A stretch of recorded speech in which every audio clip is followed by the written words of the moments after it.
Hi, welcome back to my channel. My name's Jack, and it's time. It's time. Every video I have made, I've mentioned that books make me cry.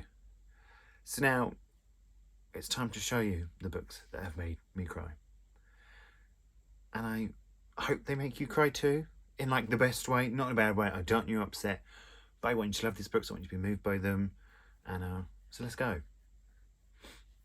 Actually, I'm just going to start off and say that some of these I've cried over because of things that have happened in the book, which I obviously won't say. I won't, spoil anything for you. But sometimes it's things that happen. Sometimes it's because they're just written so beautifully, or something makes me look at a way I didn't think, or sometimes they're tears of joy.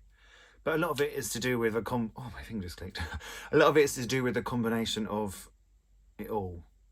The story, the writing. I think if a book's written really beautifully and just strikes you in a way that moves you, but again, take all this with a grain of salt, because maybe I'm just a crier. I'm pretty sure I'm just a crier. Sometimes I see a beautiful tree and it makes me want to cry. So again, but I hope you read some of these and I hope you love them. First up is probably the book that probably has made me cry the most ever, and that is The Prophets by Robert Jones Jr. This book had me weeping. It had my sister coming in my room being like, is everything okay? And I'm like, yeah, it's just this book. It is so brilliant. And this was a combination of beautiful writing and the ending, but the beautiful writing in this and the way you're introduced to every character from the queer love story that happens in it. And I just thought it was phenomenal. It was absolutely phenomenal. And then it's set in, which hasn't got years, well, the two lovers in it are slaves. It's set in the slave period. It's just so beautiful. I could cry just thinking about it. I could cry just thinking about you. Just saying, that was embarrassing. But yeah, this one has made me cry the most of all time. Then another one that made me cry was The Island of Missing Trees by Elif Shafak. Can you see that sticker? I'm too scared to take it off. It is signed, but I am too scared to take it off. Yeah, this is such a moving book. And it's just the way Elif looks at life. She looks at life. I've watched all her YouTube videos, and just the beautiful way she looks at life. This is long listed for the Women's Prize for Fiction, and oh, it's just so beautiful. And I just love Elif's mind. I think that's it. And she just makes you look at things a different way. And I think anything that helps you learn and expand your mind is brilliant. And I can't think which bit of this made me cry. I think it was just the writing. Oh no, and what happened? Oh, and what happened? Now this. Crooked Kingdom by Leigh Bardugo. I was not a massive fan of the Shadow and Bone series at all. And then I thought, I'm not going to carry on with the duology, but so much better. I'm so glad I did. This, something that happened, which I'm sure most people know about, but I'm still not going to say, absolutely made me cry. I can still see it now in my head, actually. I can still see it now. It is so heartbreaking. But yeah, you have to read the first one. This is the second one. Read the first one, which is called Six of Crows, and this is Crooked Kingdom. Salt to the Sea by Ruta Septis. I gave up on this book the first time I read it. I just thought, no, this isn't it. And what an idiot, basically. I'm so glad that I finished this, and it is so, it's so emotional. I know it was a hugely popular book, and it deserves to be popular. It is so, it's historical fiction YA, which we need more of. I've got 2 more of Ruta's books to read, and I'm so excited for them, but also worried about them. I'm sort of saving them. But I just really think you'll definitely get into this book. It will definitely make your heart feel things, because it is about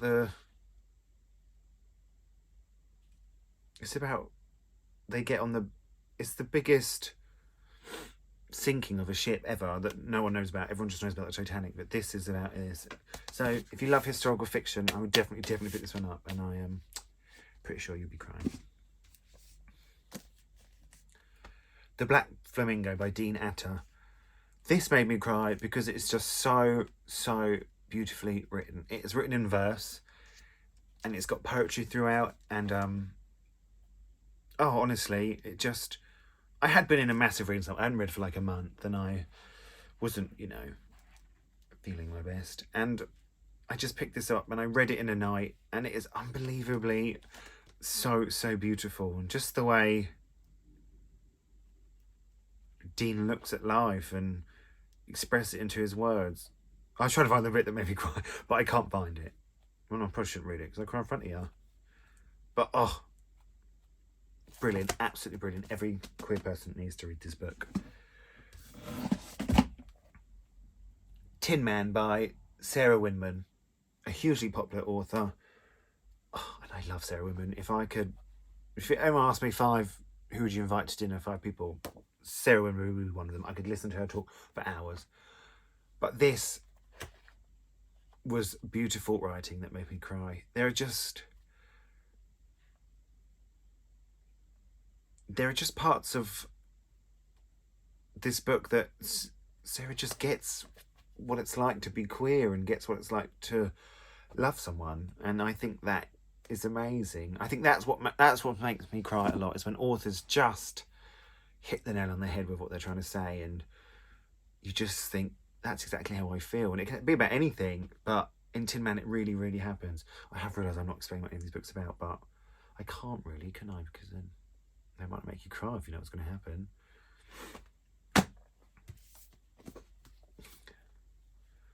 Look how bad this is. Wild, A Journey from Lost to Found by Cheryl Strayed. I absolutely love Cheryl Strayed. I loved this book. And it's about how she walks. She walks, I want to say, over 1,000 miles. 1,100 miles off the west coast of America after her mother died. And I read this book, well, I saw her on TV, and then I bought the book and I absolutely loved it, and it made me cry. And then my mum died unexpectedly, and I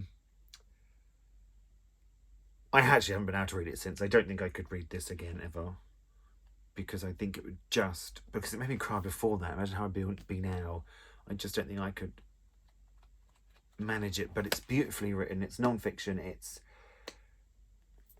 Cheryl Strayed she just gets it. But yeah, I don't think I could read this again. Could I? No. I just couldn't. Now I have another Cheryl Strayed book here. Tiny Beautiful Things. Advice on love and life from someone who's been there. Cheryl Strayed was an agony aunt, an instant agony aunt called Dear Sugar. And some of the answers she just writes like you're her friend. And they're just beautiful. Some of them just had me absolutely weeping. And there's so many of these I go back to from time to time. I wish I could find the one it is, but I don't know. I do know what it's called. It's called We're Here to Build the House. Just absolutely... Look at the dust coming off. It is absolutely magical, this book. The Antarctica of Love by Sarah Stridberg. Translated from Swedish by Deborah Braggan Turner. This is about a woman who is murdered, really brutally. But then you see her watching sort of her life after she's dead, and it's done so beautifully. And I hadn't read a book like this before. And there's just one bit in it. Again, beautiful writing that just made me cry, and it was to do with... I just didn't expect the author to look at it that way. I knew what she was talking about, and I thought, yeah, she's going to say this. And then she said this other thing, and I just thought, oh, wow. And it was profoundly sad, and I thought, well, so many people feel like that. Of course so many people would feel like that. And it just... it made me cry. I've got to stop saying that because this is what the whole video is about. Heartstopper 2. It just made me cry.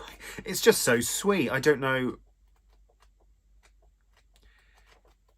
It's almost unbelievably sweet, but it's also not, because it deals with things, and it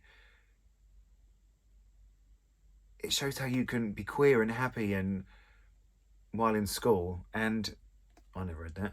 And it's just so,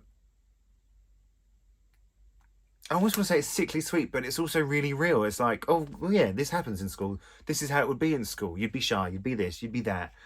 And just to see these two boys fall slowly in love, and their family accepting them and loving them, and it's just really, really sweet. Another non-fiction book, In the Dream House by Carmen Maria Machado. This one is so, it's a hard read. It's about falling in love, and then it's about falling in love, and then it's about the abuse that the writer starts to receive from her partner. And just the first, it's just what she just gets what it's like to fall in love. It actually made me cry at the beginning when it was the happy bit. But I think this is a really important book that everybody should read. Akweke Emeze, The Death of Vivian Oji. Brilliant. It was the beautiful writing in this one that made me cry. Akweke can just write like no other, to be honest. And oh, it's so heartbreaking. And it's again an author getting to the core of what life is. And it just absolutely makes me weep. And lastly, Darius the Great Is Not Okay by Adib Khorram. This is one of those books that you don't even realise is in your heart until you suddenly just realise it is. You're just like, oh. And then I know these characters. I know them so well. I've never only just been introduced to them. And it talks about depression, and it talks about accepting yourself, and that. And when that's done well, again, it upsets me. But, and I'm scared of the sequel, because I'm pretty sure the sequel is going to make me weep as well. But it just gets it. I love authors that just get it, and you can tell it's real, and you can tell it's personal. And this one really did sneak up on me, and I was just crying because I felt such attachment to the characters in it. And if you want part 2 to this video, let me know in the comments, because I'm sure I could find some more, or I could make it later in the year and see if any books have made me cry this year, and we could all just cry together, because that'd be fun, wouldn't it? Misery loves company. So here we go. These are just some of the books. Well, not some of them. There's probably more that I can't think of now. If I had a look around, I'd probably think some. But these are some of the books that made me cry. Well, I don't want to say I hope they make you cry too, but I hope they do, and I hope you enjoyed them, and I hope you love them, and I hope you find some new favourites. And if you like this video, give it a thumbs up. If you want to subscribe. If you don't, again, I do not blame you, because this video probably made you cry because it was such a mess. But enjoy.